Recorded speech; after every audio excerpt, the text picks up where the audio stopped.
ఈ కేసుకు సంబంధించి ఉదయం 11:45 అప్పటి మన చిత్తూరు ప్రథమ పౌరురాలు మరియు మేయర్ అయినటువంటి కటారి అనురాధ దంపతులను మున్సిపల్ కార్పొరేషన్ ఆఫీసులో మారణాయుధాలతో దాడి చేసి హత్య చేయడం జరిగింది. ఈ కేసును చిత్తూరు 1 టౌన్ పోలీసు వాళ్ళు రిజిస్టర్ చేసి దర్యాప్తు అనంతరము ఛార్జ్షీట్ దాఖలా చేయడం జరిగింది.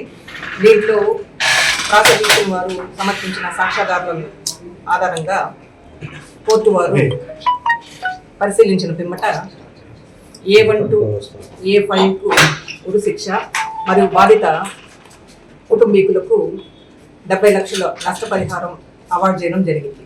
ఇందులో 30 లక్షలు 50 లక్షలు కటారి కుటుంబం వారికి మరియు 20 లక్షలు కంప్లైనెంట్ అయినటువంటి సతీష్ కుమార్ నాయుడుకి అవార్డు చేయడం జరిగింది. 57 మంది సాక్షులను ప్రాసిక్యూషన్ విచారించింది. తర్వాత ఆ ఛార్జ్షీట్లో మొత్తం 23 మంది పైన ఛార్జ్షీట్ దాఖలా చేయడం జరిగింది. అందులో 5 మంది పైన నేరం రుజువైంది. వారిలో ఒకరు చనిపోయినారు ముద్దాయిలు, ఒకరి పైన కేసు డిశ్చార్జ్ అయింది. మొత్తం 23 మంది, అందులో ఒకరు చనిపోయినారు, ఒక ముద్దాయి చనిపోయినారు, ఒకరి పైన డిశ్చార్జ్ అయింది. ఇప్పుడు ఈ 5 మంది పైన నేరం రుజువైంది.